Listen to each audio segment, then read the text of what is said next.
Por eso estamos en comunicación con Pacho O'Donnell. ¿Cómo le va? Buen día, gracias por darnos unos minutos. ¿Cómo le va? No, encantado, tengo una gran opinión de su medio, así que bueno, muy honrado. No, muchísimas por favor, gracias. nosotros con usted.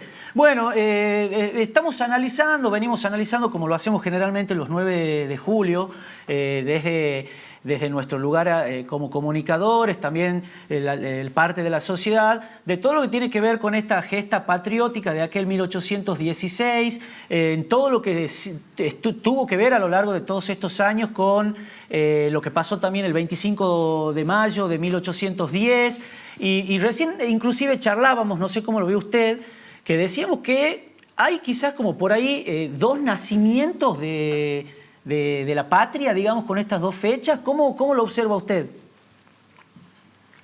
Bueno, es así porque el 25 de mayo no hay ninguna referencia a la independencia. Inclusive, fíjese que en la Junta de Mayo había comerciantes españoles como Mateu, Larrea, Sí. que no aspiraban a la independencia, no simplemente a cortar la obligación de, digamos, el monopolio, ¿no es cierto? La obligación de comerciar Claro. con España, que era un imperio en decadencia, que ya casi no podía mandar barcos porque el mar lo dominaba Inglaterra. O sea que fue todo un proceso estratégico durante muchos años de disimulo del proyecto independentista que iba creciendo, pero resulta que con el pretexto de que todo se hacía en nombre de Fernando VII, Claro.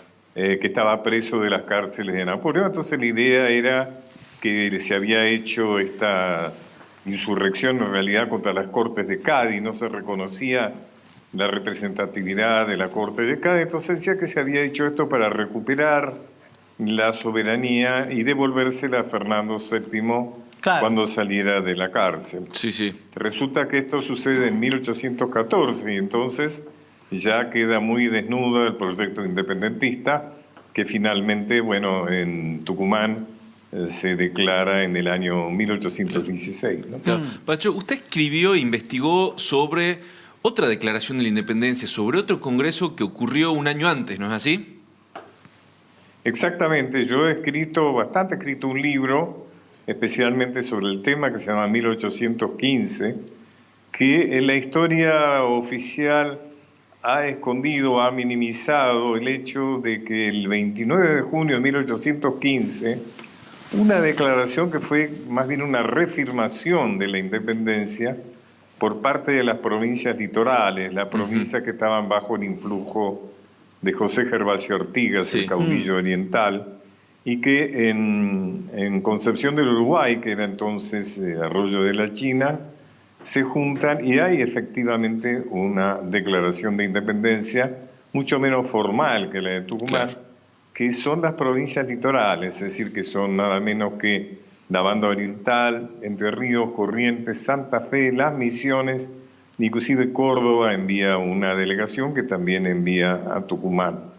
Lo que es interesante es que esto no devalúa la declaración de Tucumán, yo de ninguna manera, porque en realidad hay una correspondencia, hay una articulación. Sí. Las provincias que declaran la independencia de Tucumán son las provincias andinas, las provincias de nuestro oeste. Claro. Son las provincias cuyanas, las provincias altoperuanas y también Buenos Aires, que va a ese congreso a disgusto, digamos. Tal Sí, es así que al tal año cual. siguiente ya ha logrado que el congreso se traslade a Buenos Aires.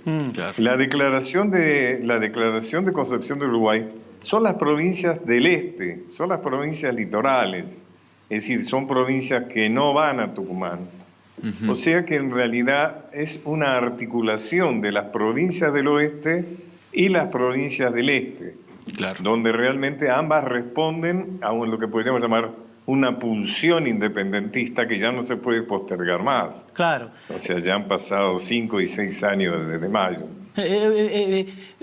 Pacho, ¿usted se puede inferir de alguna manera que ya desde aquellos años de nuestra revolución, de nuestra independencia, comienza ya esta tensión que se mantiene hasta estos días de alguna manera entre Buenos Aires principalmente, o una suerte de centralismo bonaerense y gran parte del resto de las provincias? Yo le diría que más que tensión, en este momento es una guerra, ¿no? Claro. O sea, las guerras civiles tienen ese tema, tienen el tema de que Buenos Aires se considera algo así como el sustituto de España, es Claro. una especie de agente colonizador de las provincias. Por ejemplo, se queda con todos los recursos de la aduana, que son los únicos recursos significativos Claro. de las Provincias Unidas, y considera que solamente Buenos Aires tiene derecho a ellos y le niega esos derechos a las provincias, con lo cual las condena a la miseria, digamos, realmente a una condición muy menor en relación a las posibilidades de Buenos Aires. Sí. Yo escribí un libro sobre los caudillos federales y el subtítulo decía el grito del interior, digamos, ¿no? O sea, las provincias reaccionan porque no pueden dejar de reaccionar a esta acción despótica del centralismo Claro. porteño, Claro. que finalmente es la que vence en las guerras civiles, ¿no es cierto? Sí. Pacho, usted vio de cerca, lo vivió, lo estudió, estuvo, de hecho fue parte en un momento del gobierno, del segundo gobierno de Carlos Menem, si no me equivoco. ¿Cómo interpreta Correcto. usted esta decisión de 1991 de Carlos Menem de nombrar a Tucumán capital del país el 9 de julio? Yo creo que ya Buenos Aires, digamos, fíjese, hablé de Artigas recién ya, cuyas instrucciones a la Asamblea del año 13 son prácticamente el basamento del proyecto federal para la Argentina.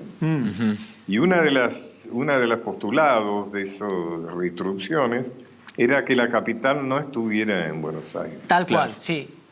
Es decir, yo creo que sería muy bueno para la Argentina un proceso de federalización que terminara con este unitarismo tan contraproducente y que la capital no estuviera en Buenos Aires, podría estar perfectamente en Tucumán, podría estar en cualquier otro lugar que se eligiese. Claro. Claro. Pacho, le hago una consulta. A lo largo de los años, los festejos por el Día de la Independencia fueron variando de quizás cierta indiferencia a mucho fervor patrio, inclusive a algún militarismo con grandes desfiles, y después también a actos muy políticos como fueron posiblemente los de los últimos 20 años. ¿Usted cómo ve esto? ¿Cómo cree que deberían ser o cómo aspira que sean los festejos y el recordatorio del Día de la Independencia? ¿Cuál cree que debería ser la tónica justa? O el eje quizás por Sí. donde pasar. No, fíjese que Rivadavia decidió que la fiesta del 25 de mayo y el 9 de julio se celebraran conjuntamente. Sí. Y fue Juan Manuel de Rosas quien decidió que no, que se jerarquizara cada una de las dos fechas. Claro. Yo pienso que efectivamente las dos fechas tienen la imperiosa necesidad, el derecho, diríamos, de ser celebrados como dos fechas absolutamente que nos llenan de orgullo, ¿no? Claro, totalmente. Porque de alguna manera en el medio, entre una y otra, ha habido un proceso estratégico muy interesante que permitió salvar la extrema debilidad que tenía la revolución del Río de la Plata.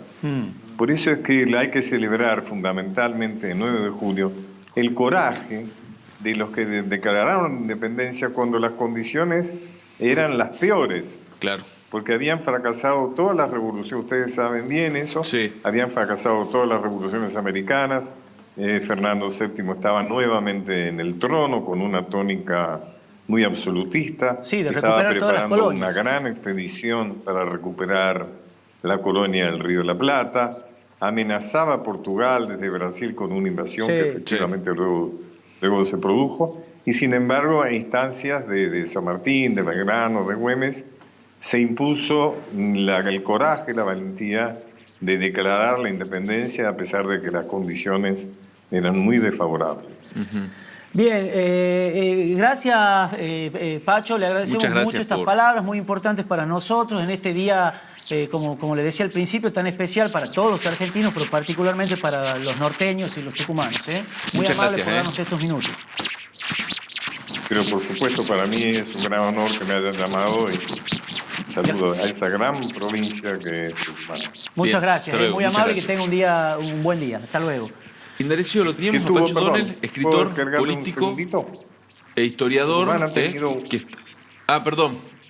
¿Sí? ¿Sí? No, quería decirle que Tucumán ha tenido un gran caudillo que fue Alejandro Heredia. Sí. Sí, bien. Sí. Creo que es importante reivindicar la memoria de este hombre que fue un hombre realmente de una gran participación política y de un gran personaje de la historia argentina, muy negado por la historia porteñista, ¿no es cierto? Si Claro. estamos hablando de federalismo, también tenemos que hablar de un federalismo histórico. Claro, Y eso claro. impone la reivindicación de figuras que justamente por el hecho de haber liberado la guerra, la oligarquía porteñista, que es la que vence las guerras civiles, ha oscurecido personajes. Y uno de estos es Alejandro Heredia, el gran caudillo tucumano. Totalmente. Nada más quería decir eso. Gracias, Pacho. Gracias, Claro, Pacho, bueno, de hecho, sumando lo que usted dice, recién ahora, también estos últimos años, se puso en valor a Güemes, uno de los grandes artífices de la Pero cómo no, resistencia y de la claro. independencia.